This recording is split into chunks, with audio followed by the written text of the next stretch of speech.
The Forsaken Heir. Episode 79. Xiao was hurt by Charlie's attitude.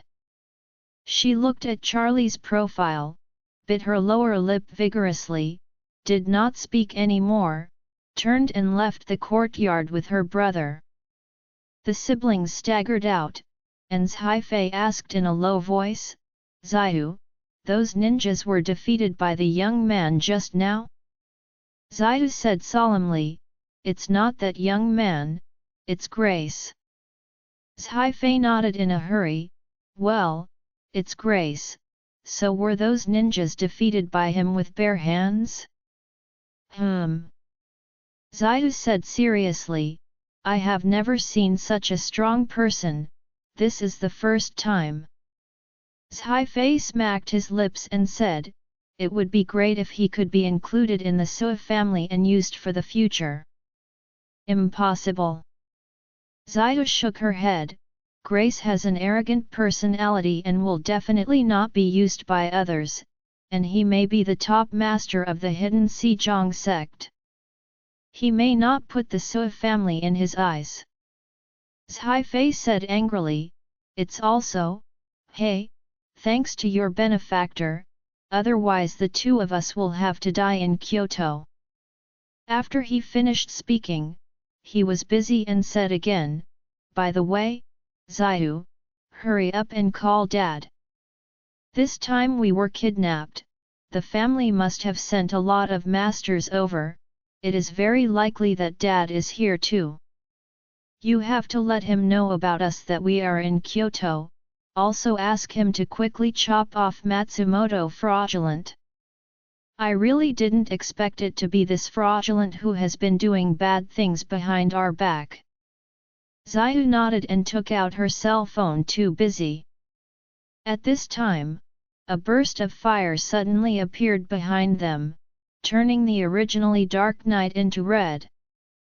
Xiao hurriedly turned around, and saw that the two-story small building where they had almost died just now was ignited in an instant. The wooden buildings burned, and there was a crackling sound of wood cracking, a bit like the sound of firecrackers. With this heavy snow, it also had a taste of Chinese New Year. Zhaifei touched his chin and asked Xiao, "Xiao, did you say those ninjas died?"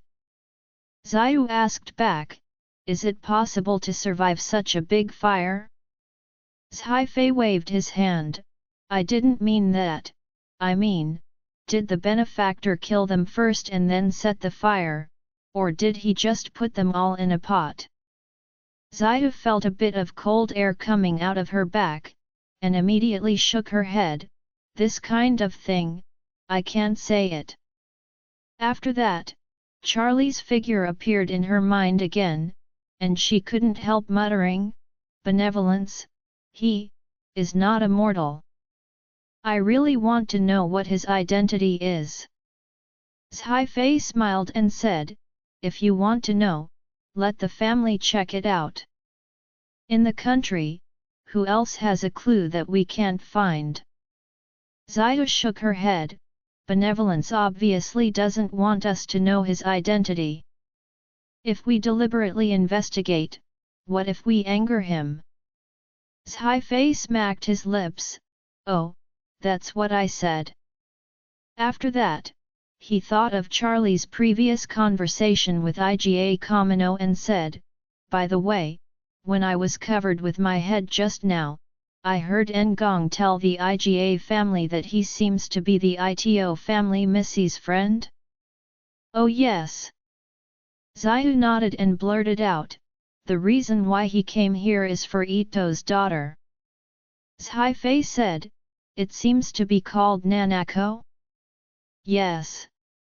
Xiao blurted out, "It's Nanako, a very beautiful girl, and she's also a martial artist." Zhaifei said in some gossip, "Hey, Xiao, do you think Grace is Nanako's boyfriend? Maybe he can even become Ito's future son-in-law. Let's cooperate more with Ito in the future. More contact, maybe there is still a chance to see Grace. Xiao heard this and suddenly became very uncomfortable. She was extremely disappointed and asked, "Is Grace really Nanako's boyfriend? Grace is Chinese, why should he be with a woman from Japan? Shouldn't he fall in love, get married, or have children with a Chinese woman?" Thinking of this, Xiao sighed faintly, and said, "Let me call Dad first." "Okay." Zhai Fei nodded, bent over and grabbed a handful of snow from the ground, and smeared it on his face, sighing with emotion, "Oh, the feeling of the rest of my life is really good." Tokyo at this moment. The chaos remains. The TMPD has been driven mad. First, the Sui family's brothers and sisters were kidnapped and a dozen people were killed. Then the Takahashi family found several human popsicles. Then, Takahashi's son was burned alive in the car. These few things, if you take out one of them, can be regarded as an annual criminal case. However, in a very short period of time, one after another broke out in Tokyo. Moreover, almost all the top big families are involved. This is simply stepping the TMPD's face on the ground, and then repeatedly beating with a belt desperately. Even worse, the TMPD has not found any useful clues. A bunch of waste wood was almost digging 3 feet into Tokyo, and they still couldn't find a clue to the Sui brothers and sisters. They didn't even know who did it, let alone where they were. Therefore, the entire TMPD was collectively caught blind. Xin was about to lose patience. The life and death of his son and daughter are still unknown, and his whereabouts are unknown, and he has to wait endlessly for the rubbish of the TMPD. For him, it is simply the greatest suffering in his life. Just when he was planning to contact the Japanese Ministry of Foreign Affairs directly to raise the matter to a major diplomatic incident, he suddenly received a call from a local Japanese mobile phone number. After he connected suspiciously, he immediately heard Xiao's voice, "Dad, it's me." Xiao. Hearing his daughter's voice, Xin's heart almost jumped out. He blurted out with excitement, "I know." At this time, Xiao on the phone hurriedly interrupted him and said, "Dad, is there anyone else around you? If there are, don't let others know that I am calling." The human like Xin looked around. In addition to his own people, there are a few heads from the TMPD and even a few cabinet members, so he hurriedly changed his words, "Do you know me? Very busy now. Hang up if there is nothing important, just say if there is something important." Xiao said, "Dad, brother, and I are safe now. We have been rescued, but we are not in Tokyo, but in Kyoto." While Xin breathed a sigh of relief, he couldn't help but frown and look at the people from the TMPD. At this time, he hated these idiots in his heart. These dumb donkeys! They vowed to tell me that the other party is very likely to hide in Tokyo, and it is unlikely that they will go out of the city. Furthermore, they also said that they blocked Tokyo's external traffic in time and set a strict check on all those who left the city, so the son and daughter are definitely in Tokyo. It just takes time to find them out. The results of it? People are in Kyoto, hundreds of kilometers away. I really want to take a knife and engrave the word idiot on their faces. However, Xin also knew that now is not the time to be angry, so he asked, "What do you need me to do?" Xiao said, "Dad, don't tell the people in the TMPD. I doubt their abilities, and they are likely to leak information, so I want you to send our own people to Kyoto. Pick me and brother. Zin said immediately, okay. Zayu said, also, Dad. The kidnapper was Ryoto Matsumoto in Tokyo. He wanted to kill us and then blame Takehiko Ito, so he brought us to Kyoto. What? Zin's tone suddenly became extremely gloomy. It's him. Zin had highly suspected that the man behind the kidnapping of his children should be Takehiko Ito. However, the TMPD secretly monitored Takehiko, dug deep for so long, and found no clues. At first, Zin thought that the TMPD deliberately protected Takehiko, but now he knows that Takehiko really has nothing to do with this matter. Not only is it okay, but it's almost being blamed. What Zin did not expect was that the master behind the whole incident turned out to be Matsumoto. He didn't even include him in the category of suspects. It seems that this Ryoto Matsumoto is really sinister. He was able to provoke so many incidents secretly, and it made the Ito family and the Takahashi family suspect each other, and the Sui family concentrated their eyes on these two families. Thinking of this, Zin could not wait to devour Matsumoto's life. So he gritted his teeth and said, I know everything you said, keep the phone open, and I will let the people under me contact you. Zayu hurriedly said, okay, brother and I are waiting in Kyoto.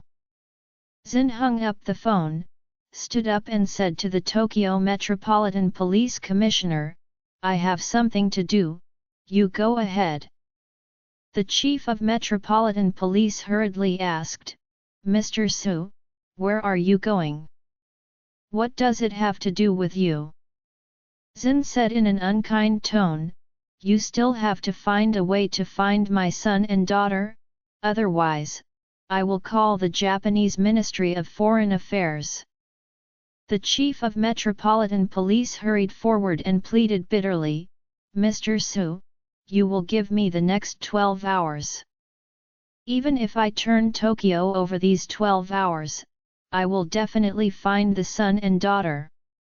After he finished speaking, he added, Mr. Su, even if the Ministry of Foreign Affairs knows about it, they still submit the case to our TMPD. After all, the Ministry of Foreign Affairs is not a law enforcement agency, and they have no extra manpower to come. Do this. Zin coldly snorted, then you guys hurry, don't linger here. After that, Zin turned angrily and walked away. After leaving the TMPD, his first sentence in the car was to tell his confidant next to him, Josh, you will immediately take 20 people to Kyoto to pick up Haifei and Zayu. I'll take a while. Give you a cell phone number, you can contact Zayu. The middle-aged man is known as Josh, a confidant secretary who has followed Zin for many years. Hearing Zin's instructions, he immediately asked, Master, have you found the young master and the young lady? Yet. Zin nodded, they are fine, but the black hand behind the scenes is beyond our imagination.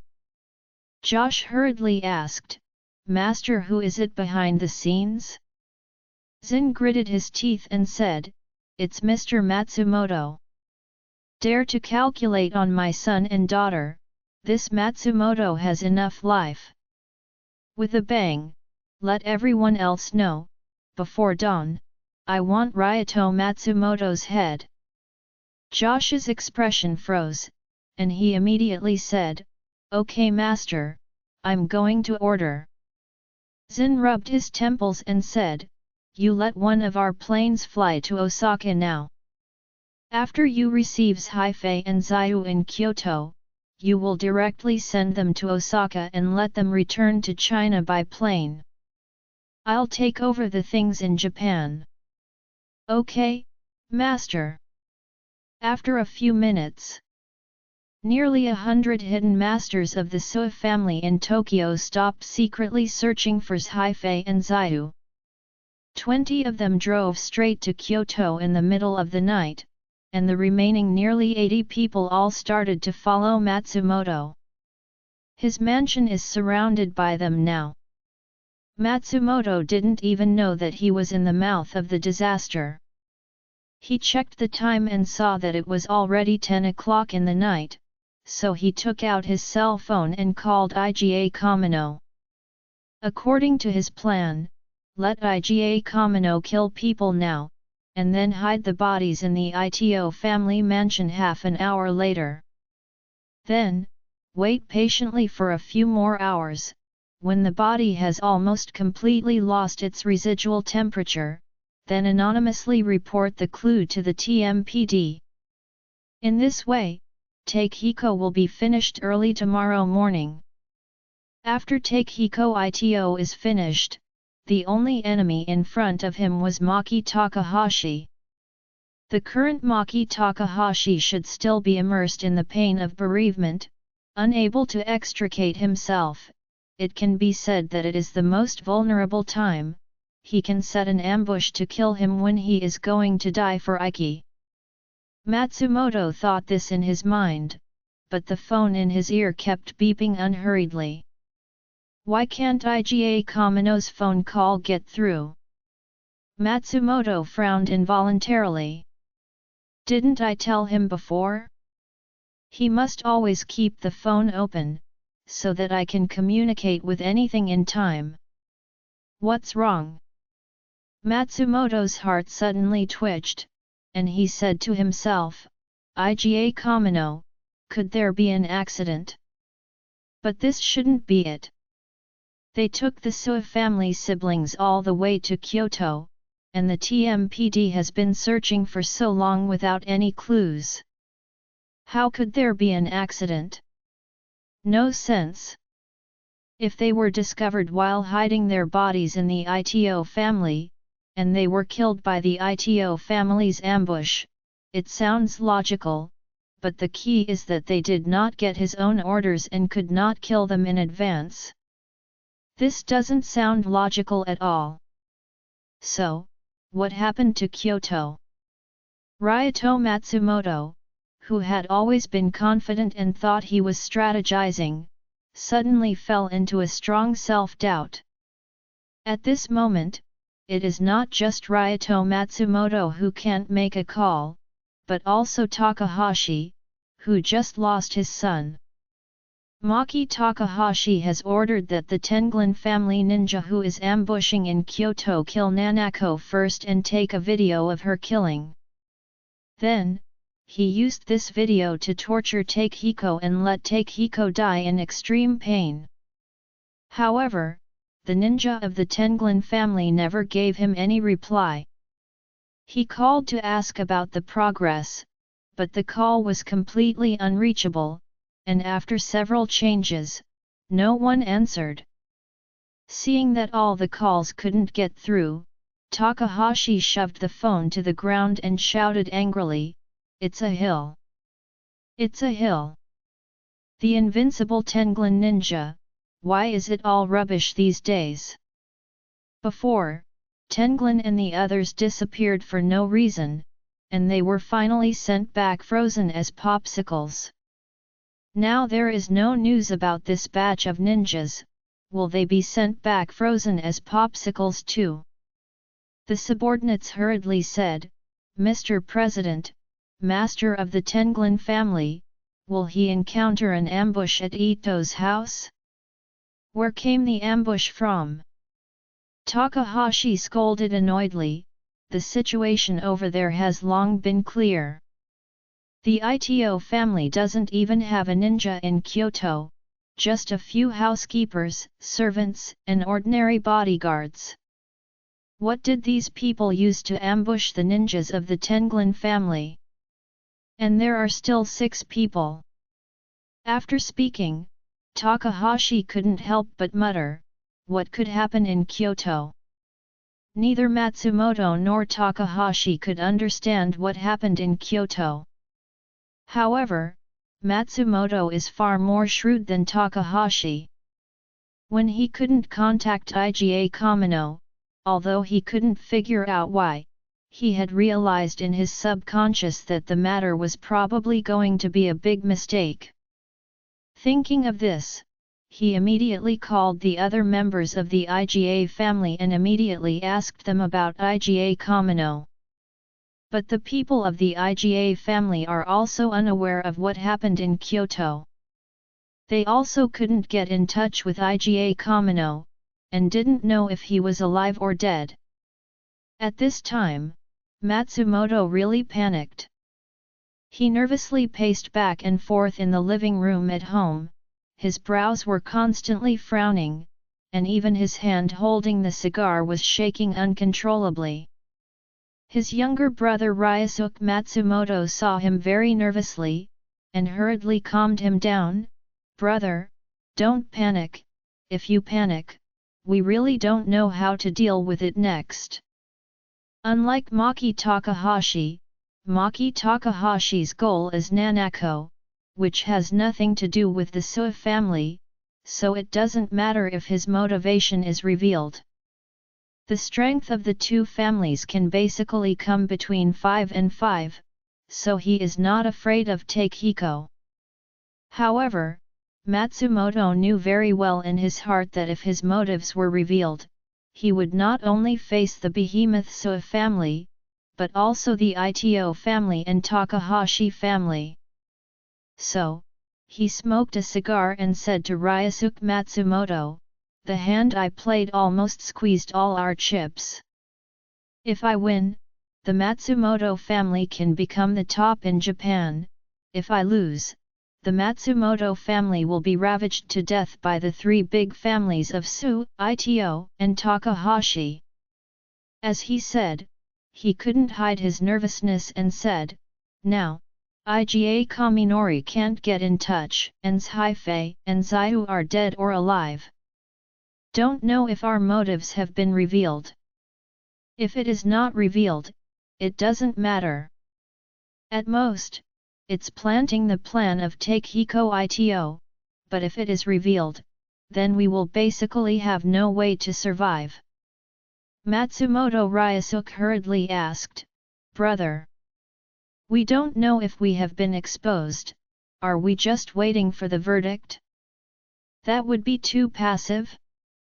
Even if we die, we have to find a way to fight back. You must not just give up like that." Matsumoto thought for a moment, gritted his teeth, and said coldly, "Of course we have to resist. Since the first card is still dead or alive, we will bet on the second." Ryusuke Matsumoto asked, "Brother, how do you bet on the second one?" Ryuto Matsumoto said sternly, "I bet that our motives for the Sua family have not been revealed yet. In this way, we will go all out to kill Maki Takahashi and Takehiko Ito. Kill them and we will have a chance to become number 1 in Japan." "Ah? Kill them?" Ryusuke Matsumoto asked in amazement, "Isn't it just trying to deal with the Sua family?" Ryuto Matsumoto shook his head, "It is a wishful thinking to deal with the Sua family. With their strength, as long as the target is aimed at us, we have no resistance." As he said, Matsumoto said again, "However, Maki Takahashi must be at the weakest time now. He is deprived of a few ninjas and lost his son. Now is a good time to kill him. Let the IGA family again send a few ninjas to kill him. Anyway, IGA ninjas are already in the same boat with us." Ryusuke Matsumoto asked again, "What about Takehiko? How to kill him? He seems to have no strength loss." Ryuto Matsumoto gritted his teeth and said, "Then he can only be outsmarted. Go and kidnap a few families of police officers from the TMPD, and then force these officers to come home, saying that they will return to the TMPD to assist in the investigation of the Sua family. As long as he leaves home, we will have a chance to deal with the disappearance. Ryosuke Matsumoto continued to ask, "Brother, what if the Sua family knows about us?" Ryoto Matsumoto said with a vicious expression, "If they really know that they are all dead, then why don't they pull Maki Takahashi and take Hiko Ito under the water?" "Okay." Ryosuke Matsumoto said grimly, "Even if we die, some people will die with us. Anyway, we won't lose." At this moment, after Charlie set the two-story building on fire, he returned to the Ito family residence. He went from the same road to Nanako's courtyard. At this time, Nanako was sitting in front of the tea table with her eyes closed, her hands gently twisting a string of Bodhi beads, and she silently recited Buddhist scriptures to pray for Charlie. Buddhism is not only prevalent in China, it has also been prevalent in Japan for a long time. Since Mr. Jianzhen traveled east to Japan, Buddhism in Japan has developed rapidly. Although the Buddhism of the two countries is somewhat dissimilar, there is almost no essential difference between the believers of the two countries in the matter of chanting and praying. After reading silently for a long time, the incense in the incense burner had already burned. She felt the fragrance dissipate. When she opened her eyes and wanted to order another plate, she found that Charlie was already sitting opposite her. Nanako was frightened, covering her mouth, and exclaimed, "Master, when did you come back?" Charlie smiled slightly, "Just now, 5 seconds ago." "Hey?" Nanako said incredulously, "Why didn't I notice any movement?" Charlie smiled and said, "Because I thought you were chanting sutras, so I didn't disturb you." Nanako blushed, and said softly, "I was praying for Master just now, and I hoped the gods will bless Master to return safely." Charlie smiled slightly and said, "Thank you." Nanako smiled unnaturally and said, "Master, you saved my life, so why bother to thank me for this little thing?" Charlie said earnestly, "I saved you out of my heart, and you prayed for me also out of your heart. The starting point is the same for everyone, so naturally there is no difference in size." Nanako couldn't help sighing, "Master, you are really the only gentleman I have ever seen in my life, you are always considerate of others." Charlie smiled and said, "I'm not a gentleman, so don't praise me." After speaking, Charlie said hurriedly, "By the way, give me your hand and I will check your injury." Nanako replied shyly, "Master, are you trying to signal me?" "Yes." Charlie nodded and said, "Don't you want to go for a walk in the snow? I will help you heal your injury quickly, and let's go for a walk on the snow in the yard. If you are not satisfied, I'll take you outside." "Ah?" Nanako asked dumbfounded, "Master, you mean my injury will be healed soon? Before the snow melts?" Charlie said seriously, "You don't need to wait for the snow to melt. You can cooperate with me. We can walk in the snow together before it stops." Nanako couldn't believe that Charlie could really heal her. But when she thought that the man in front of her who was eager to try to heal her was the one she loved, she was willing to give a try. So she shyly handed her right hand to Charlie, and said shyly, "Master, then, please." Charlie nodded slightly, and stretched out his fingers to gently place her veins. A trace of aura traveled through Nanako's veins into her body, and within the blink of an eye, it completely wandered through her body. After a while, Charlie took the opportunity to see the specific situation of Nanako's injury. From this look, he discovered that her injury was indeed serious. Almost all of her organs have suffered serious internal injuries. Not only that, but the meridians and bones are also damaged.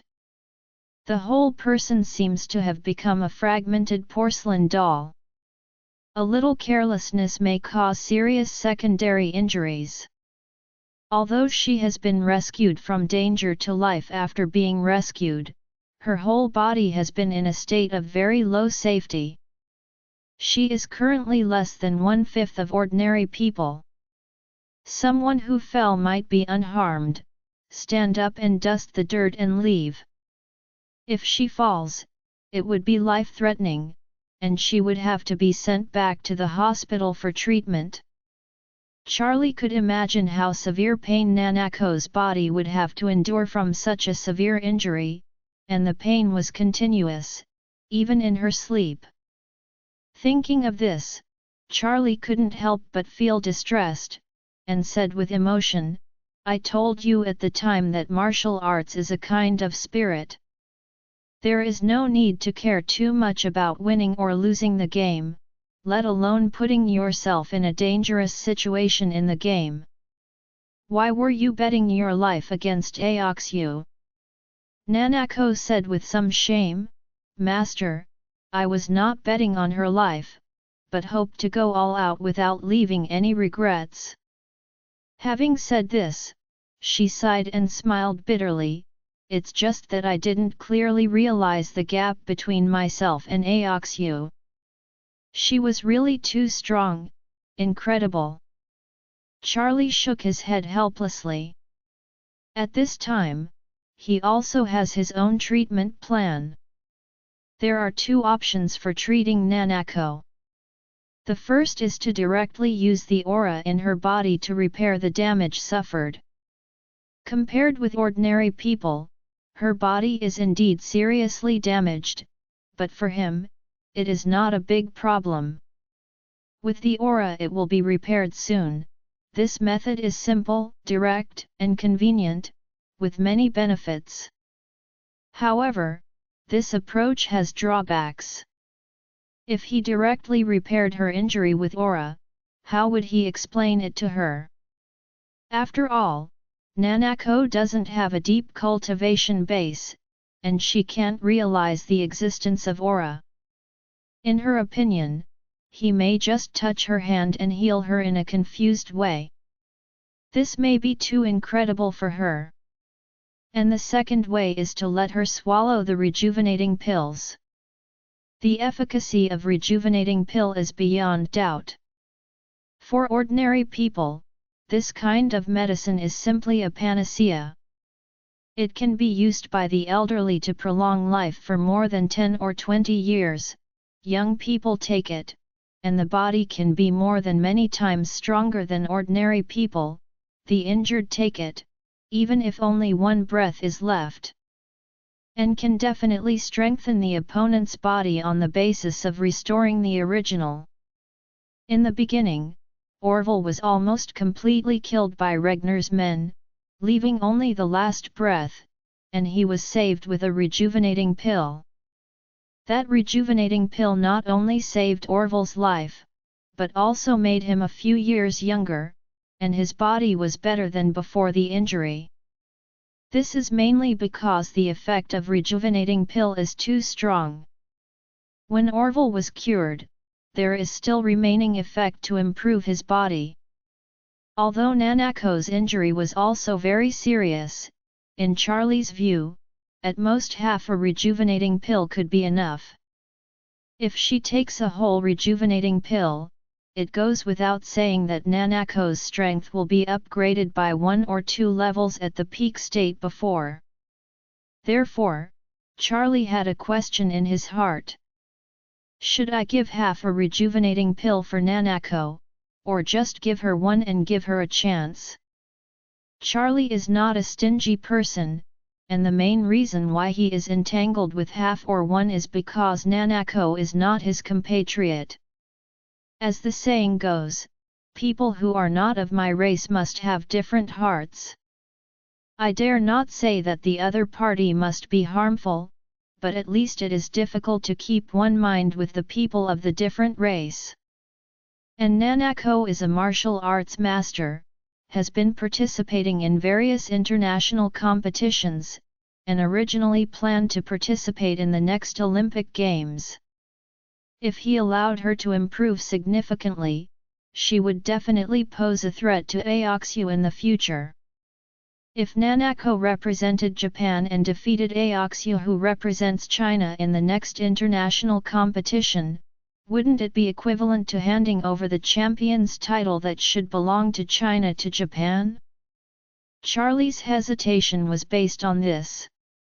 It stands to reason that he can give half a rejuvenating pill to Nanako, so that she can fully recover, which is equivalent to giving her a great good fortune. However, considering that Nanako is obsessed with martial arts and has a pious mentality, therefore, in Charlie's own selfish heart, he also wanted to give her another chance so that she could study the martial arts she loved more deeply. Thinking of this, Charlie looked at Nanako and asked her, "Nanako, if I can cure you, can you promise me a condition?" Nanako said without hesitation, "Master, even if you can't cure me, I will agree to any of your conditions, and I will never hesitate." Charlie nodded and said seriously, "I want you to promise me that after I cure you, if you still love martial arts, just concentrate on studying it yourself, but don't participate in any form of international competitions. You can promise?" "Yes," Nanako said with a firm gaze. "After the last match, I deeply reflected on the principles you taught me before.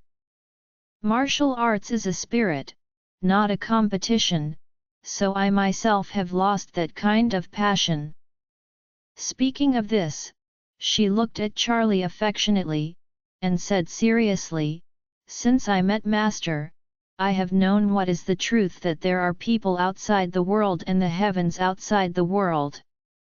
A real top expert like Master will not participate in the so-called competition, only with the desire for competition, victory, and defeat, can we have the opportunity to achieve a more sophisticated martial arts training. Therefore, if I really have a chance to recover from the beginning, I will definitely not participate in any competitions." Seeing what she said was serious and firm, Charlie felt relieved. Immediately, he looked at Nanako, smiled slightly, took out a rejuvenation pill from his pocket, handed it to her, and smiled, "Nanako, if you take this pill, it will not only restore you to the original, but also your body strength will also improve." Although the effect of rejuvenation pill is very magical, it is very simple and unpretentious on the outside, but it is a black, round pill, and there is nothing special about it. Nanako looked at this medicine, did not conceal her astonishment, and asked Charlie, "Master, can this really cure my injury?" Charlie nodded and said with a smile, "If Master takes the shot, it will naturally cure all diseases and invalid refunds." "Master?" Nanako asked in surprise, "Is this Master the nickname for Master Wade?" "You can say," Charlie tried to take the discussion away from the topic. "Hurry up and take the medicine.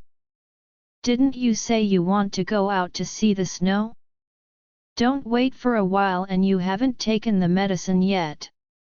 Nanako smiled and said, "The weather forecast says that the snow will fall until tomorrow." With that, she picked up the rejuvenating pill and looked at Charlie, "Master, is this eaten directly?" "Yes." Charlie said seriously, after you take it, I will help you guide the absorption of the medicine. Nanako nodded gently, and put the pill in her mouth without hesitation. At the moment of entrance, the pill immediately turned into a warm current, poured from the mouth into the stomach, and from the stomach to the whole body. Nanako could clearly feel that her body was undergoing earth-shaking changes at this time. She doesn't know how to describe this change. If she was injured before, it was like a porcelain bottle was broken on the ground and the fragments were all over the floor, then now she is like a broken porcelain bottle rewinding and playing all over the floor. The fragments quickly returned to the basket, pieced together into a complete self, who had never suffered any harm, and had never had a cracked self. It's like going back in time, full of a strong sense of unreality. At this time, Charlie grabbed Nanako's slender and white jade hands, and a trace of spiritual energy entered to help her guide the absorption of the rejuvenating pills. Nanako thought that the feeling of turning back in time was extremely magical, but she did not expect that half of the effects of rejuvenation pill had not been exerted. With the help of Charlie, she felt that every cell in her body seemed to be nourished by the medicinal effect. She could feel that her body level had reached the peak level in the past and continued to improve and increase. A few minutes later, she opened her eyes, ignoring the sweat on her face, looked at Charlie in amazement, and blurted out, "Master, what exactly is this magic medicine? How can it be so powerful?" Charlie smiled slightly and said, "This medicine is called rejuvenating pill." Nanako suddenly remembered something, and said, "I know. I know. Master Wade." Aoxu's strength suddenly improved before the quarterfinals. It should be because of this kind of rejuvenation pills? Charlie nodded, "Yes, it is indeed the effect of rejuvenation pill." Nanako asked again, "Because of this, Master didn't want me to have a head-on contest with Aoxu in the future, so you won't let me continue to participate in international competitions, right?" Charlie said frankly, "Yes, you were indeed out of this consideration." Nanako bit her lower lip lightly, and after hesitating for a while, she asked tentatively, "Is Master Wade asking this because he likes Aoxu?" Charlie shook his head, "I am more like a brother to my sister Aoxu. I don't want you two to meet on the field. It's more because we represent different countries. I didn't want to influence it because of her. To the national honor of Chinese athletes, so I hope you could not continue to participate in international competitions." Nanako suddenly realized that she stood up suddenly, bowed to Charlie 90 degrees, and said seriously, "Master, please rest assured, from now on, Nanako will concentrate on studying martial arts and will never participate in any form of martial arts game." After saying this, she came back to her senses, looked at her legs, and said with excitement, "I have never thought before, it feels so good to stand up by myself." Charlie nodded and smiled, "Don't you want to take a stroll in the snow? Let's go now." "Yeah." Nanako nodded excitedly, walked around the tea table, took Charlie's hand, and said excitedly, "Let's go, Master." Nanako, who had just improved her strength, couldn't see the look of any martial arts master at this time. At this moment, she is just a simple and happy little girl, holding the hand of her beloved man, running towards her favorite snowy night. Nanako loves snow, especially at night. In the quiet snow, you can enjoy the snow and the beauty of the night without being disturbed by others. This is her girlish heart and her girlish feelings. In the courtyard at this time, a thick layer of snow has fallen. The trace of Charlie's killing of Tenglin Ninja had been completely gone. The thick snow, they stepped on it and made a creaking sound, which made people feel as if they were far away from the hustle and bustle of the city. Nanako held Charlie's hand tightly without letting go, pulling him to walk in the snow, and then raising his hand high, and then holding his hand in a beautiful circle. The exquisite skirt of the kimono, as she dexterously turns in the white snow, also sets off the extraordinary posture of Nanako, making her posture a little more enchanting in grace. She turned around in the snow a few times, and stopped when facing Charlie. She observed at Charlie with her pair of shiny and pure eyes, and said sincerely with a bit of infatuation, "Master, I have waited for this snow for several days." The weather forecast said that this snow was only a few days ago. After the meeting, I was sitting in a wheelchair, parked in the yard, looking up at the sky, waiting for the snow, while thinking of you. But that day, I didn't wait for the snow, let alone hope to wait for you. Speaking of this, a layer of water mist suddenly appeared in her eyes, and she said with a bit of choking in her tenderness, "But I really didn't expect that today, the heavy snow that I have been looking forward to for a long time will be the same as mine, master, the long-awaited, you are here together with the snow. At this moment, it is really the happiest, most satisfying and perfect moment in my life, so perfect that I can't believe it, so perfect as true as false, as dreamlike as fantasy." When Charlie and Nanako walked hand in hand in the quiet snowy night of Kyoto, Tokyo was still under currents. At this time, Maki Takahashi was at home, anxiously waiting for the news of Tenglin Ninja. The Tenglin family is more anxious than him.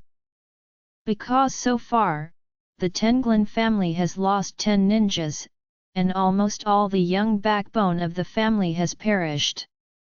Even though 10 people are not too many, a family with 10 young men is already a very large family. First of all, these 10 young adults have at least 1 or 2 generations of elders, mom and dad, aunts and uncles, grandparents, and at least 10 people in total. Secondly, these 10 young adults are all males, but it is impossible for all young adults in a family to be males. If the male-to-female ratio is 1:1, then there are at least 10 females in the family. Once again, at least half of the 10 young men are married and have children.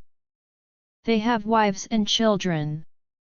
In this way, a family must have at least 50 or 60 people in order to have 10 male young adults. Now, the prime age males of the Tenglin family have all been folded in, and the family's combat effectiveness has dropped sharply.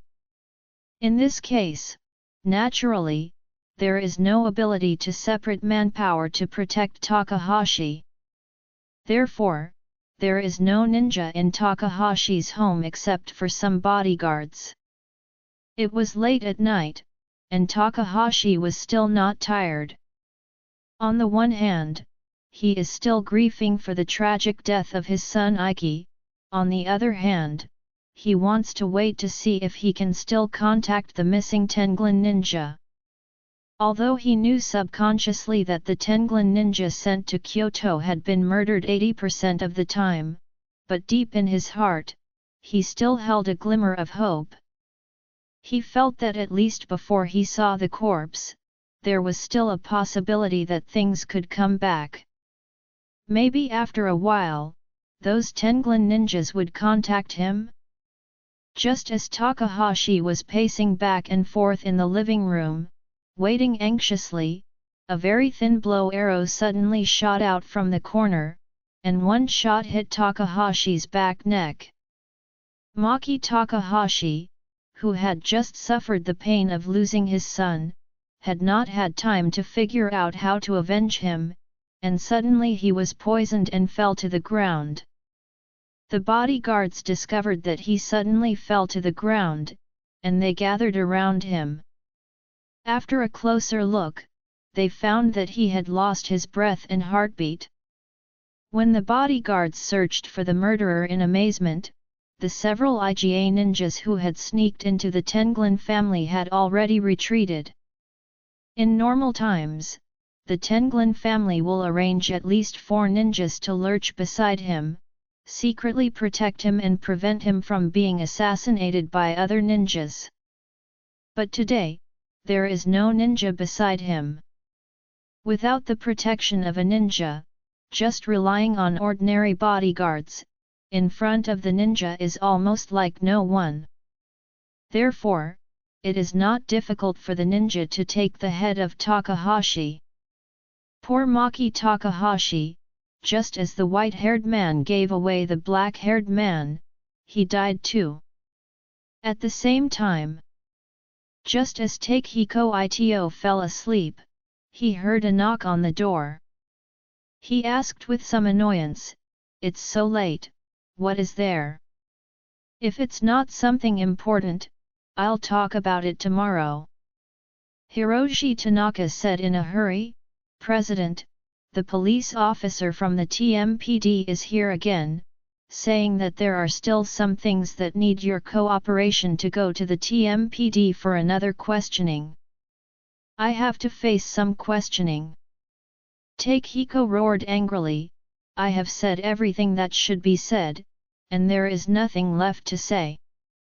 Tanaka explained, "My grace, the other party said that the Sua family has been putting pressure on them, and it might cause an international diplomatic incident, so they ask you to cooperate." International diplomatic incident? Hearing this, Ito yelled angrily, "It's really annoying." Although he was very dissatisfied, Takehiko did not dare to continue at this time. He is a businessman after all. He knows very well that if he is really involved in international diplomatic events and affects Japan's international image, then Japanese citizens will definitely regard him as a criminal who smeared Japan's image. In this case, the people will spontaneously boycott the Ito family, which might make the family a target of public criticism. In this case, it is better to actively cooperate and clear up some of the relationships. So, Takehiko Ito got up from the bed angrily, simply put on his clothes and opened the door. Although Takehiko Ito was irritable, he could still understand the truth. "Anyway, I'm walking and sitting properly, don't say asking questions again, even if I stay in the TMPD for a few days first." "So," he said to Tanaka Koichi, "you go to arrange the car, we will leave in a while." Hiroshi Tanaka nodded immediately and turned around to make arrangements. A few minutes later, under the escort of several bodyguards and 2 ninjas, Ito got into his car and prepared to go to the TMPD. At this time, Ryato Matsumoto had already prepared IGA Ninja and other subordinates. He wanted to repeat the old tricks and find a suitable section of road to kill him on the way to the TMPD. Now Maki Takahashi is cold, as long as Takehiko is killed, he will be the strongest in Tokyo and even Japan. However, Ryato Matsumoto didn't know that Master of the Sua family had already surrounded his mansion at this time. The leader in the lead was not anxious to take people in immediately, but began to follow the actual situation of Ryato Matsumoto's residence.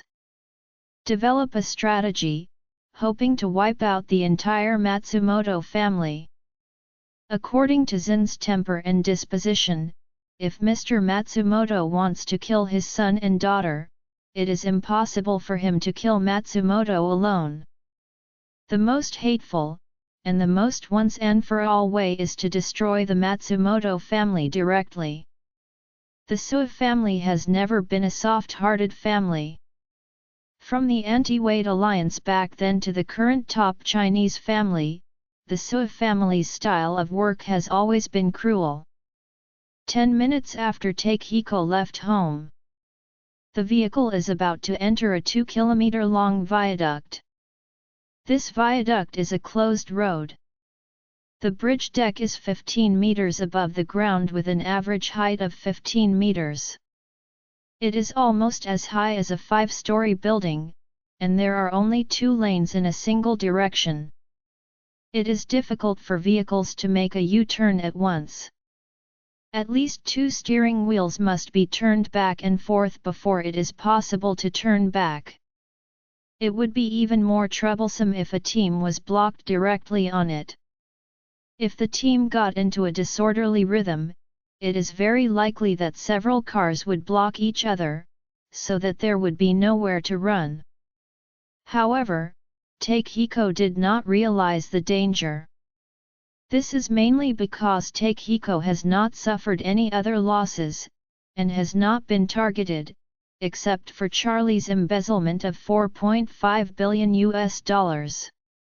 Although both the Takahashi family and the Matsumoto family wanted to provoke, they were all resolved by Charlie, who cheated on him because of a coincidence.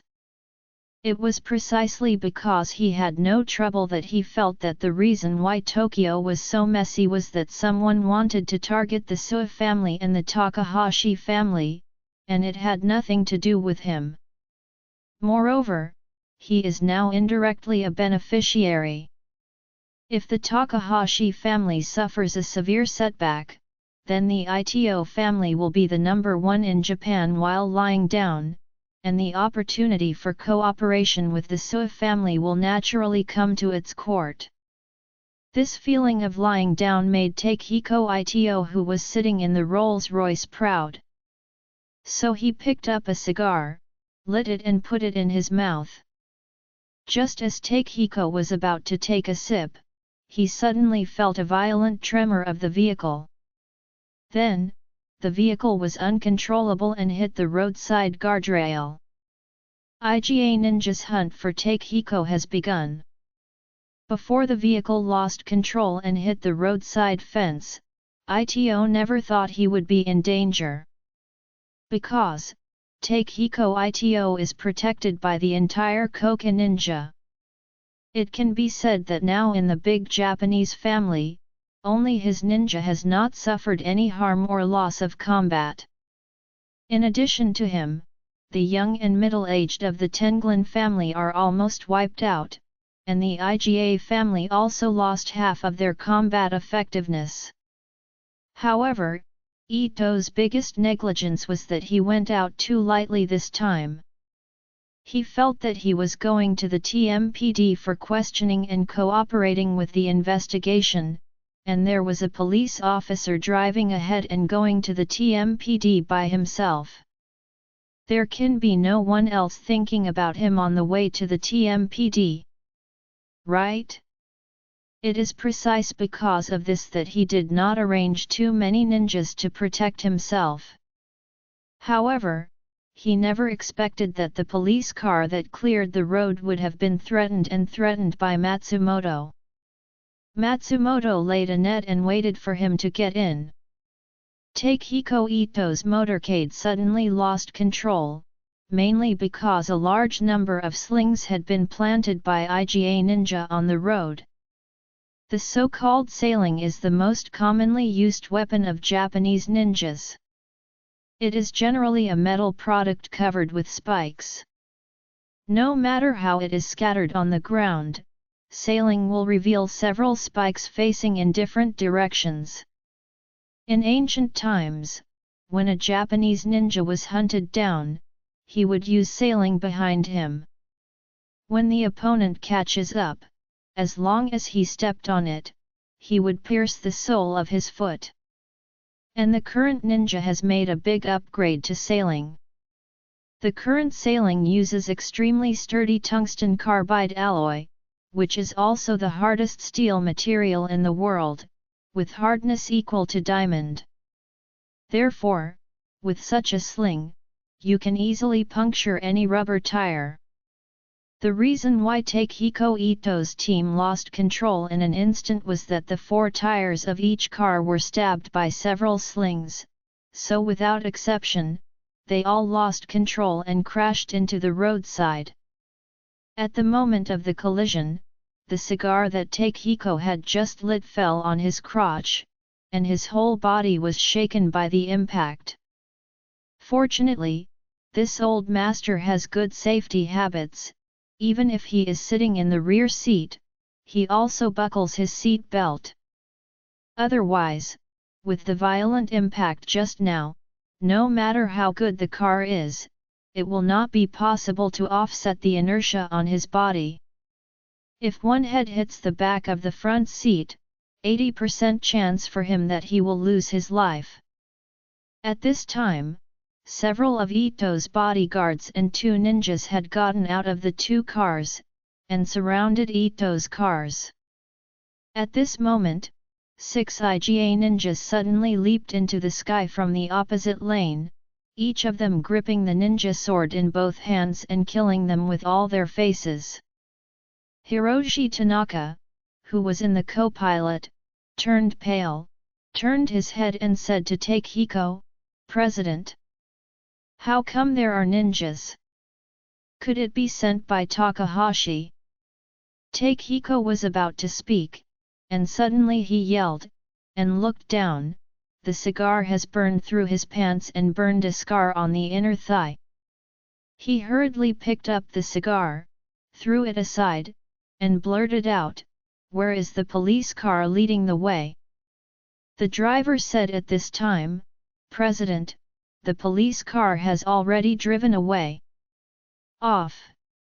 Takehiko cursed dumbfounded, "We are ambushed, and they drove away. Is this a human trait?"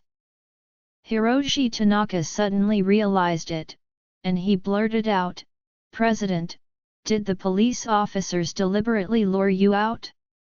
Takehiko roared, "There is such a beast, who is deliberately calculating me."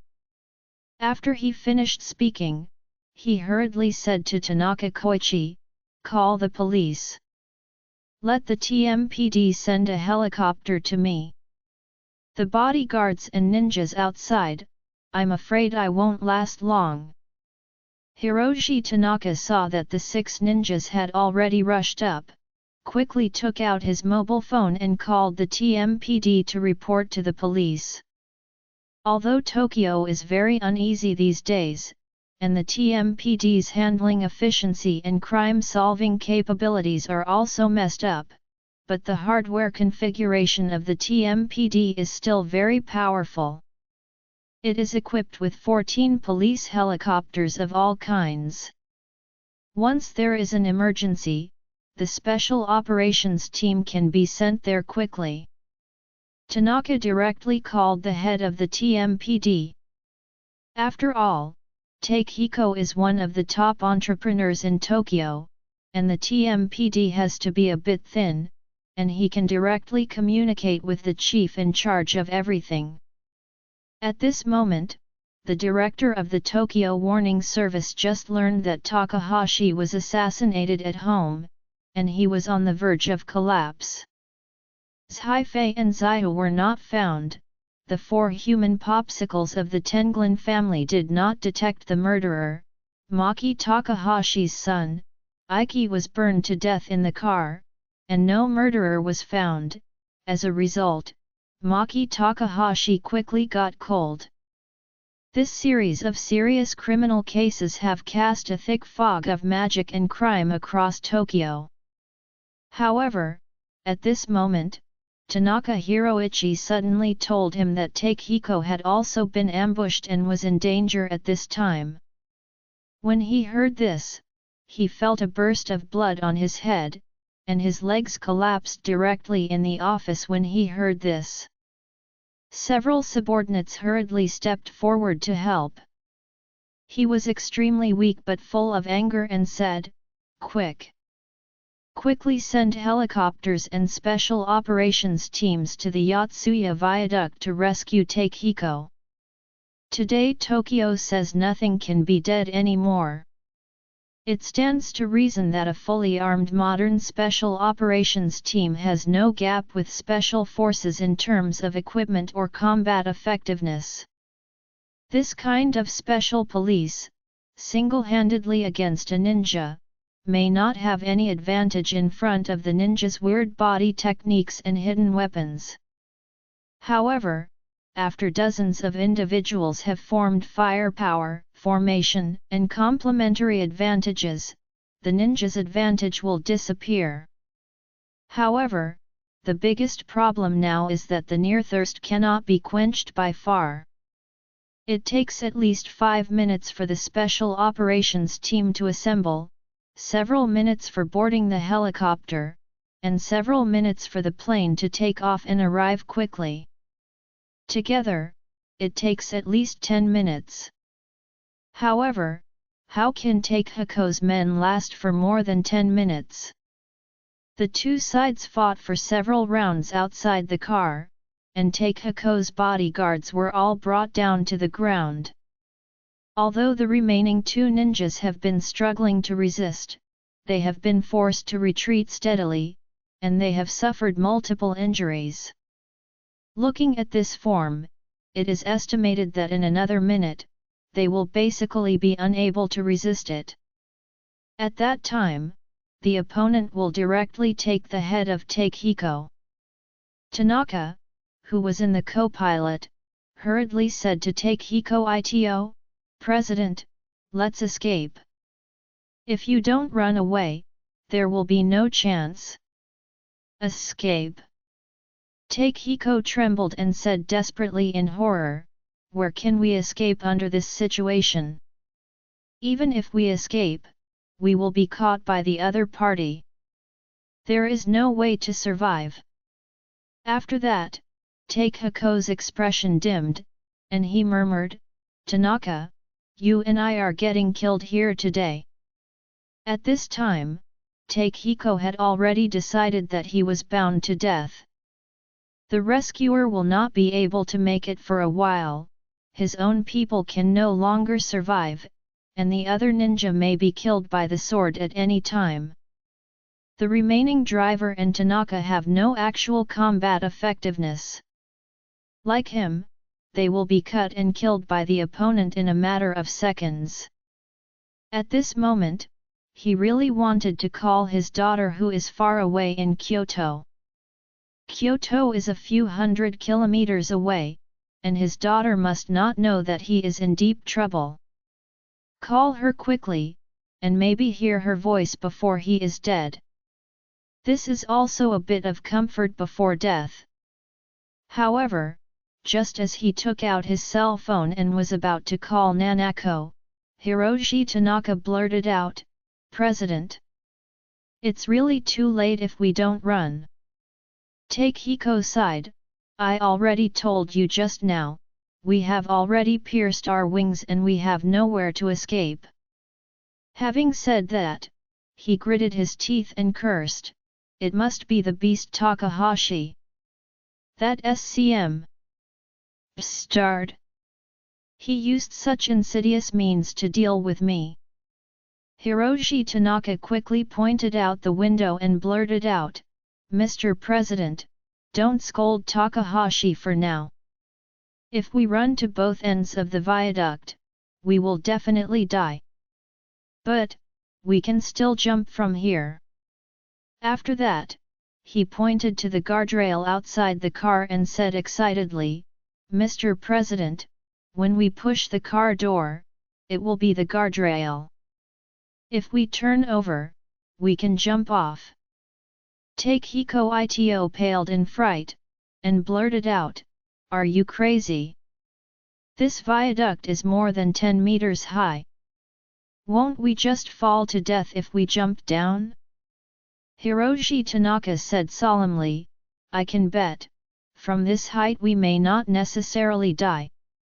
As long as you don't let your body face down, or face and abdomen face down, you still have a chance to jump down, but if you don't jump, you will have no chance. Nothing. Takehiko Ito swallowed his saliva. Jump down, immortal and crippled, it is impossible to escape their pursuit. Hiroshi Tanaka said seriously, this place is so high, those ninjas must not dare to jump around. Even if they are stronger, their bodies are long, and they will be disabled if they jump. They are the same. If they don't dare to jump, then you have to drive down the viaduct. The two ends of the viaduct are still far away. When they get around, the special operations team of the TMPD should be there. After speaking, he added, also, the viaduct we are walking on has no traffic at night, but the road below is relatively close to Red Light Street. It is always lively at night, so there must be a lot of private cars and taxis going back and forth. Moreover, there are young people who enjoy the nightlife, drunken people, and homeless people. Once they find that we are falling, they will definitely come around to watch the excitement or help. Even if this group of ninjas really dared to jump down, they might not dare to kill us in front of so many people. As long as it can be dragged for a few minutes, the helicopter from the TMPD will probably arrive. Takehiko blurted out and asked, what if we fall directly to death? Hiroshi Tanaka gritted his teeth, President. Even if we fall to death, it is better than being killed by a ninja. The ghost knows how Takahashi wants us to die? What if Takahashi told them to behead us? Takehiko felt a chill in the back of his neck. Beheaded. That's too bad, right? I would rather jump from here and fall to death than be chopped off by the ninja with a sword. Thinking of this, he shook his heart, okay. Then jump. After speaking, he remembered Takahashi's true knowledge, gritted his teeth, and said angrily, Takahashi forced me to jump from this hay. This thing is really ironic. Today's hatred, I remember Takehiko if I can survive, I will smash the head of that fraudulent that Takahashi really knows. I'll break him into pieces. Hiroshi Tanaka sighed, turned his head and said to the driver, Brother Yamamoto, let's jump together. The driver wiped a cold sweat, nodded and said, okay. I'll be with you too. At this time, Takehiko's two personal ninjas have already fought to the dying state. Seeing that the two might be hacked to death by the other at any time, Tanaka Hiroshi hurriedly shouted, President, Brother Yamamoto. It's now or never. Takehiko quickly pushed open the door on one side with him. At this time, the driver also opened the door of the cab, ready to get off. However, the driver's side was right in front of the IGA ninja. One of the ninjas saw that the driver was about to get out of the car, so he rushed over and pierced the driver's heart with a flying knife. After the sharp ninja knife pierced the driver's body, the blade even pierced the hard door of the Rolls-Royce. The driver died almost instantly. Ito saw the driver being killed across the car. He trembled unconsciously, and his legs became soft. Although he is also a man who has experienced many battles in the market, it is the first time he has experienced this kind of disaster, and it is inevitable that he is nervous and afraid in his heart. In addition, the older he is, the less courage he has, so Takehiko squatted on the ground in fright, unable to climb the 1-meter-high guardrail at all. At this time, the ninja who had just killed the driver suddenly discovered that Takehiko and Tanaka Hiroshi both had escaped from the car, as if they were about to jump off the bridge, and suddenly shouted, "Quick! Takehiko is going to escape!" Having said that, he drew the ninja sword out forcefully, and stepped up to the roof of the car to kill Takehiko. Seeing that Takehiko wanted to escape, the other ninjas immediately went mad and killed Takehiko's two lingering ninjas, and then swarmed the more so. The weaker Ito's legs became uncontrollable, and even his efforts to stand up have no effect. At this moment, Tanaka, who was about to climb over the guardrail, rushed desperately to push Takehiko's body, and shouted, "Mr. President! You must support me with your hands. We must jump down, or we will die." Takehiko was instantly empowered, and he knew that this was really the line between life and death.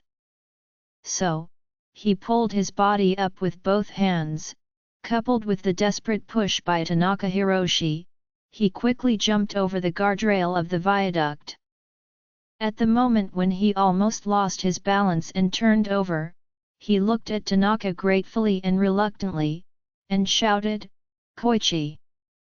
You must not give up." Hiroshi Tanaka nodded, using a little more force in his hand, and pushed Takehiko down.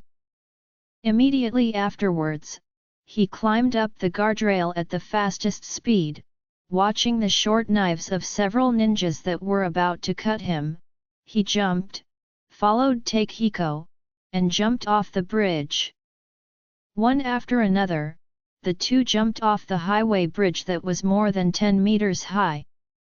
At this moment, Ito hoped that a truck full of fluffy goods could appear under him. It's a pity that there is nothing but the hard pavement below. Before the fall, Takehiko's mind kept echoing Tanaka's words. As long as you don't face down, or belly down, you still have a chance to survive. So, he struggled to adjust his body in mid-air, and landed heavily with his legs straight to the ground. With a bang, Takehiko only felt an incomparable sharp pain from both legs, but he didn't care to check the injuries on his legs, and he immediately rolled a few somersaults on the ground to relieve the impact of his falling from the viaduct. Immediately afterwards, Tanaka fell heavily to the ground. Like Takehiko, he landed on his legs and rolled over for several meters. Although their legs hurt to death, both of them saved their lives because of the correct landing posture. At this time, Ito looked at his legs and saw the entire knee, calf, ankle, and sole of the foot. All fell beyond recognition. Tanaka's situation was just as tragic. His legs were bloody, broken bones even pierced from the flesh, blood flowed across, and it was horrible. When the passers-by saw this, they were shocked, and some women had already screamed. Soon, several enthusiastic people gathered around, and one of them asked, "You gentlemen, how do you feel? Would you like me to call an ambulance for you now?" Takehiko cried bitterly and said, "Help me call the police. Someone on the bridge is chasing us." Everyone hurriedly looked up at the bridge. On the side of the guardrail of the over 10-meter viaduct, 6 ninjas were lined up in a row, looking down under the bridge with a bewildered expression. One of the ninjas asked dumbfounded, "Boss, what now?" The boss didn't expect that this big piece of fat has already reached his lips, and it could fly away. He blurted out angrily, "Old 5th and 6th, the two of them can't move now, you two jump down and give him I'll kill." When the two heard this, each of them shrank their necks in shock. One of them said embarrassingly, "Boss, if it is 7 or 8 meters high, You don't need to say that I have already jumped, but it must be about 15 meters. I jumped, and the result would not be better than them. Yet. Another said with a bitter expression, Boss, the landing posture for the two of them is very scientific. If we are not so sure by any chance, we might just fall to death. The boss's expression is very ugly. He knows that if his subordinates don't jump, he must not force them to jump, otherwise, how will this team lead in the future? Thinking of this, he gritted his teeth and blurted out, Get in the car. Let's get down and kill them before the ambulance and the police arrive. Everyone hurriedly wanted to turn around and return to the car.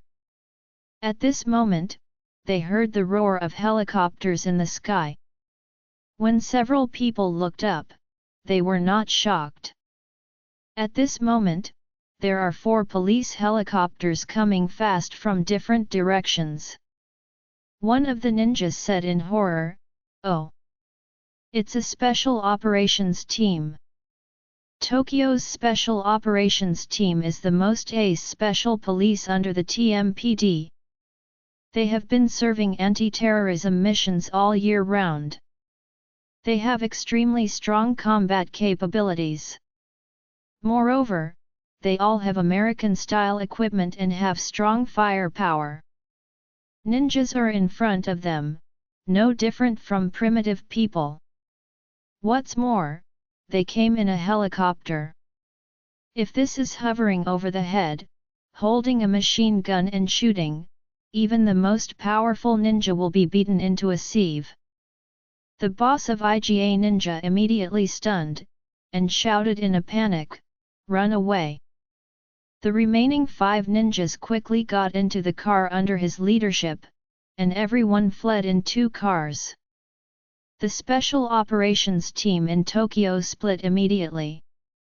2 of the helicopters hovered directly nearby, allowing the combat team members to quickly reach the ground by cable drop from the helicopters to protect Takehiko. The other 2 helicopters directly caught up with the 2 vehicles in which IGA Ninja were riding. Since the IGA Ninja was on the viaduct, there was nowhere to hide. He was driving a car and fleeing frantically, and the helicopter was approaching overhead. Just when they wanted to escape with all their strength, the special forces on the helicopter directly hit the front hoods of the 2 vehicles with armor-piercing shells. The penetration ability of armor-piercing projectiles is extremely strong, even military armor is difficult to resist, not to mention the civilian car engine. A few armor-piercing projectiles hit, the vehicle engine is instantly damaged.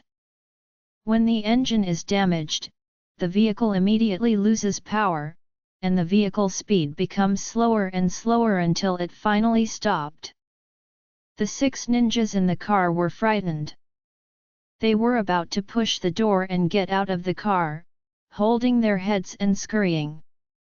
They found that the helicopter had hovered 2 or 3 meters above the bridge deck one after another, and then a large number of special forces quickly descended. Down, the dark muzzle had been aimed at their heads. 20 special forces directly let the 6 ninjas surrender, and did not dare to resist at all. And at this time, Takehiko and Tanaka Koichi were also sent to the ambulance and drove to the hospital quickly.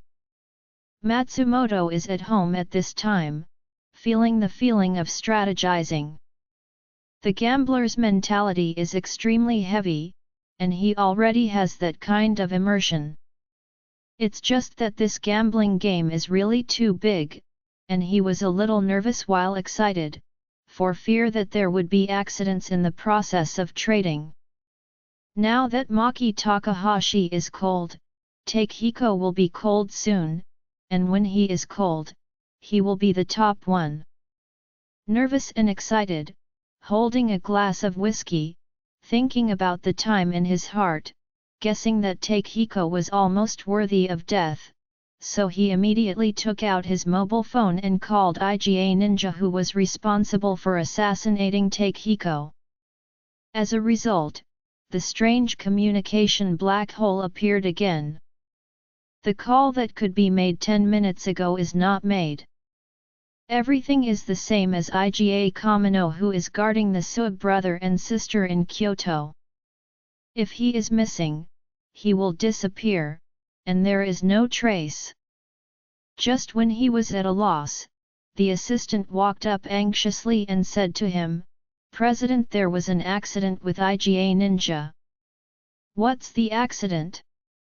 "6 IGA ninjas are all arrested. Takehiko and Tanaka Koichi fell from the viaduct. They have now been sent to the hospital. It is said that there is no life-threatening." "What?" Matsumoto gritted his teeth and cursed, "Let Ito Yuahiko escape. The ninjas of the IGA family are too rubbish." The assistant nodded and said seriously, "At present, it is indeed like this."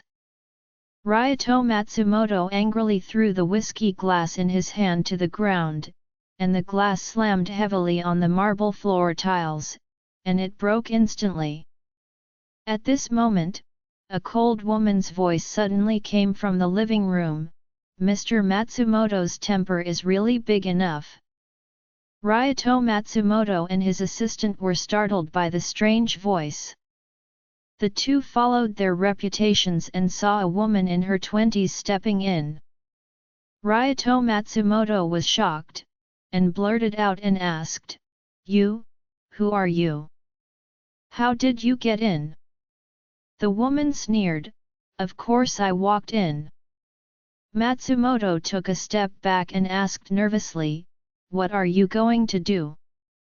The woman looked at Mr. Matsumoto with interest, and then said coldly after a while, "You tied up my young master and young lady of the Suib family, and assassinated more than 10 people of Suib family. What do you say I want to do?" "Of course it is time. I am here to take your life." Ryoto Matsumoto never dreamed that the Suib family would find him.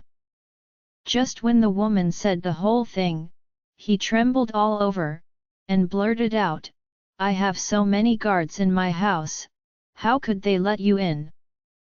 Matsumoto's house has always been heavily guarded. The stronger the heart of harm, the stronger the heart of the defense. In order not to be conspired by others, he arranged 20 bodyguards at home, among them there are ninjas from small families, and his defenses can be regarded as very strong. So, he couldn't understand how this woman got in. Why didn't he hear any movement? The woman smiled indifferently, "It doesn't matter how many guards there are, I just kill them all. Besides, there are not many people, including your family, there are 36 people in total. Now they are all dead, leaving you two."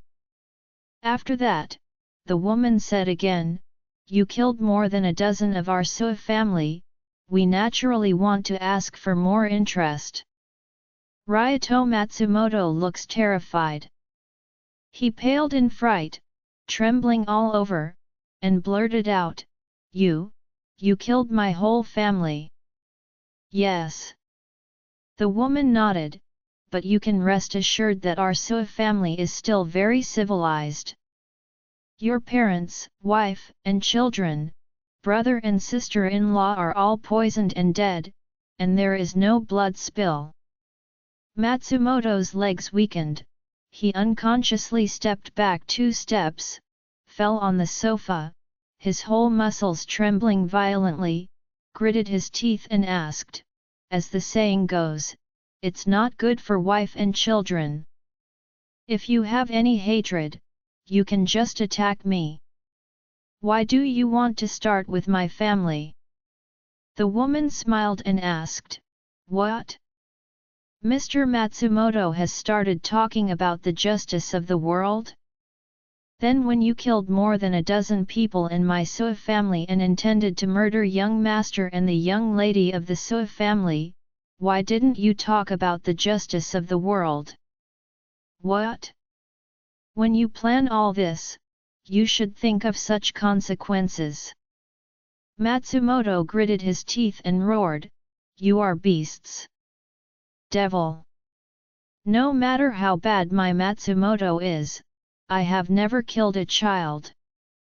My son is only 10 years old. My daughter is only 8 years old." The woman smiled, and said coldly, "So what? If you dare to plot against my Sua family, you must be prepared to bear the greatest price. To blame, you can only blame yourself for being too vicious and not leaving others behind. The way is not to leave a way for oneself." Matsumoto's heart collapsed completely at this time. He knows that when he comes out, the most basic quality is to be willing to bet to lose. He has suppressed everything in this game. Since he has lost, he naturally has to lose everything. At this point, Matsumoto sighed sullenly, and said without love, "If this is the case, I am willing to bet, and you kill me too." The woman nodded and said coldly, "You are definitely going to die, but we don't want you to die so happy. Before you die, I want to arrange for you to meet your family again." After that, she clapped her hands and said loudly, "Bring in those dead people." As soon as the words fell, dozens of Sua family masters walked in, carrying corpses one after another. These corpses were all placed neatly next to each other in front of Mr. Matsumoto. Ryoto Matsumoto saw this scene, and his whole body was distraught. He really didn't expect that he would end up like this. And he also knew very well that he was bound to die today. However, there is still the only glimmer of hope left in him. That hope is the eldest son taken away when his ex-wife divorced. Ryoto Matsumoto got married for the first time 15 years ago, and his eldest son was born in the 3rd year after marriage. At that time, the Matsumoto family was still in despair, until he met his current wife. Ryoto Matsumoto's current wife was the daughter of a middle-class family in Tokyo. In order to take advantage of her natal power, Ryoto Matsumoto swept his wife out of the house and then married her. Because the current wife didn't like Matsumoto's eldest son, Matsumoto kicked out his eldest son after marriage and let him follow his ex-wife. Later, Matsumoto's second married wife gave him a pair of children, so he rarely thought of his ex-wife and eldest son over the years. But now, Ryoto Matsumoto thought of his ex, and finally felt a trace of comfort in his heart. At least, after his death, the Matsumoto family's blood will not be completely cut off tonight. His eldest son can continue to carry on his blood. For the current Ryoto Matsumoto, nothing can comfort and rejoice him more than this. The Sua family girl in front of her seemed to see through his thoughts. The woman smiled playfully and said to Matsumoto, "Mr. Matsumoto, I heard that you have a son?" Matsumoto was taken aback and blurted out, "I don't." "Who did you hear it from? How could this be possible?" The woman smiled, "Everyone is an adult, so there is no need to be embarrassed by such a botched lie." After that, she said coldly, "Your eldest son's name is Taro Matsumoto. Later, after you drove him out of the house, he changed his surname, followed by your ex-wife's surname, Kurosawa, and changed his name to Kurosawa Shota. 12 years old and lives in Yamanashi Prefecture, not far from Tokyo. Am I right?" Matsumoto listened to her words, his whole body was struck by lightning. After a while, he was already in tears, and he knelt on the ground with a shuddering puff, and begged bitterly, "I beg you, don't kill my son. I only have this one son. If he died too, the Matsumoto family will be completely extinct. I beg you to leave a bloodline for my Matsumoto family. I'll kowtow to you." Having said that, Matsumoto slammed his head against the hard marble floor. At this time, he was extremely desperate and regretful in his heart, but he also knew that the bodies of his entire family were placed here. He had no way to save them, and he could not even save his life, so his only wish is to let his eldest son live. Therefore, when he kowtows, he is also extremely pious, hoping to impress the ice-like woman in front of him. Matsumoto knocked 3 heads, and his forehead was already full of blood. But he didn't dare to stop, and continued to kowtow until his forehead was completely bloody, and he almost fainted because of the blow to the head. Ryoto Matsumoto gritted his teeth to support his body, and choked in his mouth, "Please! Please! Please! Please! Please promise my only request." The woman just smiled at this moment and said, "I'm sorry, it was too late. Just 5 minutes ago, Shota Kurosawa had been poisoned and is dead now." When Ryoto Matsumoto heard this, he collapsed completely. He raised his head and shouted hysterically, "Why? Why do you want to destroy my Matsumoto family? Why are you killing me like this?" The woman sneered, "This is the price you pay for angering the Sua family." Ryoto Matsumoto burst into tears immediately, and his tears were mixed with blood, making his entire face look particularly tragic. At this time, he had also completely lost the will to survive, and he muttered, kill me now." The woman nodded, took out a sunflower seed carved from white jade from her pocket, and said lightly, "Ryoto Matsumoto, before you die, I hope you remember my name is Surualai." After that, she shook one hand, and the sunflower seeds made of white jade shot out. In the next second, a tiny hole of blood appeared on the center of Matsumoto's eyebrows, and the whole person had completely lost all vitality, with a bang, and his body fell to the ground. At this moment, the chief of the TMPD finally breathed a sigh of relief when he learned that Takehiko has been taken to the hospital and his life was not in danger. He took out a cigarette and knocked on the cigarette case to make the tobacco tighter. Then he took out the lighter and lit the cigarette and took a puff. After a while, he sighed, "Oh, it seems that this strange day is finally coming to an end." The person next to him hurriedly said, "Director, the Sua family brothers and sisters have not been found." The director of the TMPD immediately said angrily, "Can't you add more traffic to me? The Sua brother and sister are still in a state of unclear life and death for the time being." With that said, he added, "Unknown life and death means that you don't know whether they are dead or alive. At least you can't be sure that you are dead. My request tonight is very simple. Don't tell me that someone has died, I'm satisfied. Wait until tomorrow."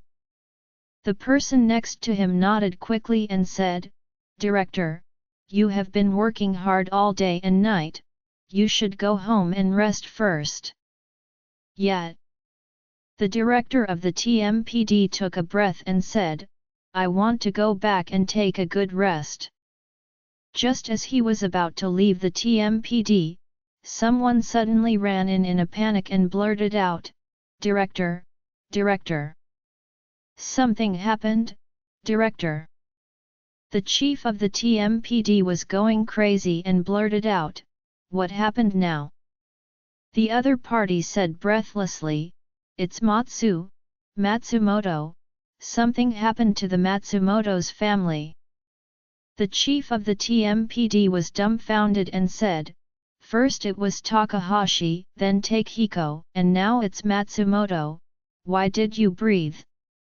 You say. What happened to Matsumoto? He's still alive?" In his opinion, as long as people are still alive, it doesn't matter if they are injured or disabled. Anyway, his only requirement is to stop death. As a result, the other party said with a horrified expression, "Director, something has happened to the Matsumoto family. There are more than 30 people in the family, all dead, what?"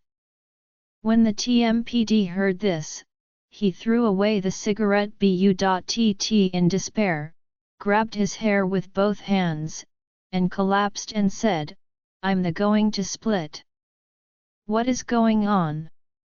Is this still the Tokyo I am familiar with? Why is it so endless?" The other party was also very collapsed, blurting out, "Tonight, the Matsumoto house suddenly lit a fire. After the firefighters put out the fire, they found that everyone in the Matsumoto house was lying neatly in the living room and burned beyond recognition. Arson, let's not mention how tragic the scene was. Many firefighters vomited into the hospital." Upon hearing this, the chief of the TMPD felt his blood pressure surge immediately, and murmured, "Oh, my! Before finishing speaking, the whole person's eyes went dark and he passed out completely. At the same time, the ancient city of Kyoto. Charlie and Nanako strolled for a long time in the snow. During the period, Nanako told Charlie that since she came to Kyoto to recuperate from her injury, she had stayed in the mansion and never went out, so she wanted to go out for a walk. So Charlie took her and left the ITO mansion quietly over the wall, walking hand in hand through the streets of Kyoto. Nanako wanted to say something to Charlie, but for a while she didn't know where to start, so she told Charlie about her childhood and past. Although she was born in a rich family, Nanako's childhood was not a happy one. Her mother died young, and although her father did not marry again, it could not make up for Nanako's childhood shortcomings. Moreover, Takehiko was busy with work all day, and the time that can be allocated to Nanako was very small. In addition, Takehiko's character has always been serious and unsmiling, so Nanako's childhood lacked a lot of care. Nanako's mother was a pretty lady, so when she was alive, she always taught her in a very traditional way, and Nanako also followed her mother to learn tea ceremony, illustration, embroidery, and even read poetry and books. In her character, the side of Yamato Nadeshiko was given by her mother. However, after the death of her mother, Nanako fell in love with martial arts because she felt that when she was practicing martial arts, she could temporarily forget the sadness and unhappiness in life. In the beginning, she only practiced martial arts to escape reality, but over time, she completely fell in love with martial arts. After she finished telling her story, she chased Charlie and asked him, "Master, can you tell me the story of your childhood?" Charlie smiled bitterly, "I was at two extremes when I was a kid. I lived well before I was 8 years old. My parents were kind, wealthy, and worry-free. But when I was 8, my parents died unexpectedly. I fell into the street and became an orphan, and then I grew up in the orphanage. Ah! When Nanako heard this, she was surprised, and said with a bit of distress, "I'm sorry, master, I didn't mean it." Charlie smiled slightly, "It's okay, needless to say sorry." Nanako said with emotion, "In this way, my childhood is much happier than that of master. Although my father is strict and unsmiling to me on weekdays, he still loves me very much in his heart, but his way of expression is not so soft in comparison." After all, Nanako looked at Charlie and said seriously, "Master, in fact, you have a conflict with my father. I heard Tien talk about it before. The reason why I pretended not to know was that I didn't want master to feel embarrassed, but actually, father's nature is not bad. If you have the opportunity, I still hope that you can let your previous suspicions go away and become friends." In fact, deep down in her heart, Nanako really wanted to say that she didn't want Charlie and her father to become enemies. In her heart, she dreamed that the two would cultivate a real relationship as husband and wife. However, she knew that Charlie was already married, so she could only hide such words in the most secret place in her heart and would never say them. Charlie didn't think much at this time, nodded slightly and said, "If there is a chance, I will." Nanako immediately became happy, and said seriously, "That's really great. But master, don't get me wrong. I hope you and my father will become friends, not for the 4.5 billion things. Master must keep it for himself, not give to my father." Charlie couldn't help laughing and asked her, "Why did you turn your elbow out? 4.5 billion is not a small sum." Nanako blushed and said softly, "It doesn't matter, master saved my life and healed my injury. This money is regarded as a reward from my father to Master Wade." Charlie couldn't help laughing, and said happily, "If your dad knows, he will be pissed off by you." Nanako stuck out her tongue and was about to talk when her phone suddenly vibrated. She was a little surprised. "It's so late, who will call me? Could it be the servant who found out that I escaped?" With that, she quickly took out her mobile phone and said in surprise, "Oh, it's father." Nanako didn't expect that her father would call her even so late. "So," she said to Charlie a little nervously, "Master, I want to answer the call from father." Charlie nodded, and smiled, "Come on." Nanako was so busy pressing the answer button, and asked carefully, "Father, what's the matter, you called me so late?" On the other end of the phone, Takehako's weak voice came, "Nanako, Dad had an accident. I called to confirm your safety.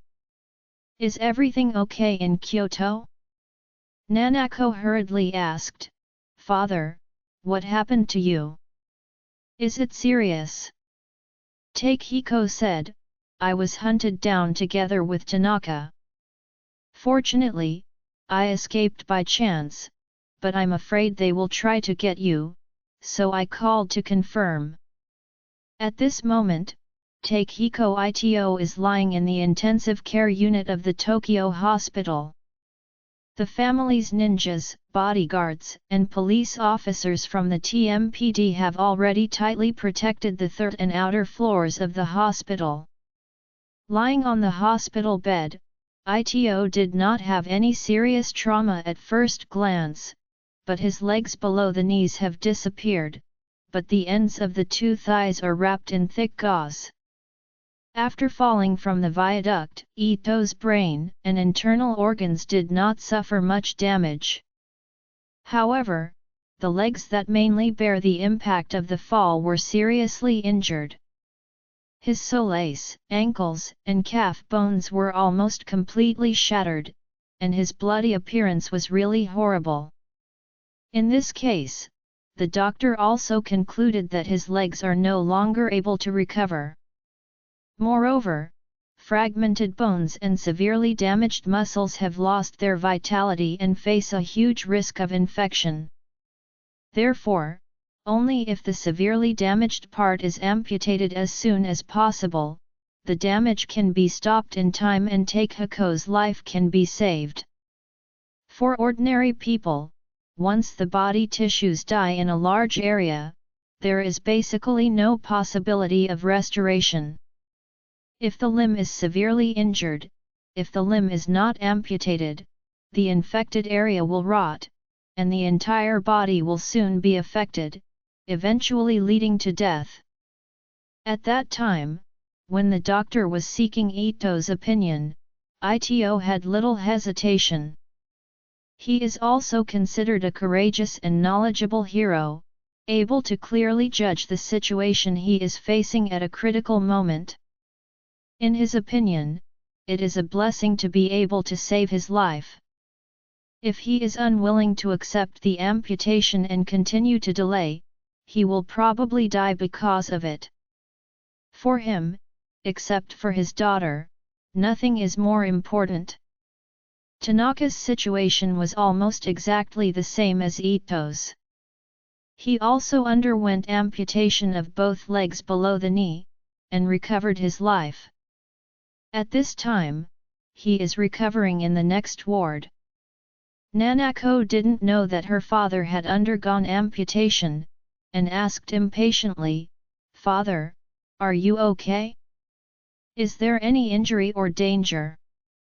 Takehiko Ito sighed lightly and said, "I and Tanaka's legs were injured a little, and we are now being treated in the hospital, but fortunately, there is no danger to our lives, so you can rest assured." While talking, Takehiko said again, "The world has been very uneasy in the past few days. You must be careful in Kyoto. I am going to send a few ninjas to protect you." Nanako blurted out, "Father, I want to return to Tokyo to see you." Join our Facebook and WhatsApp group for more updates, link is given in description. Rest audiobook will be continued in next episode.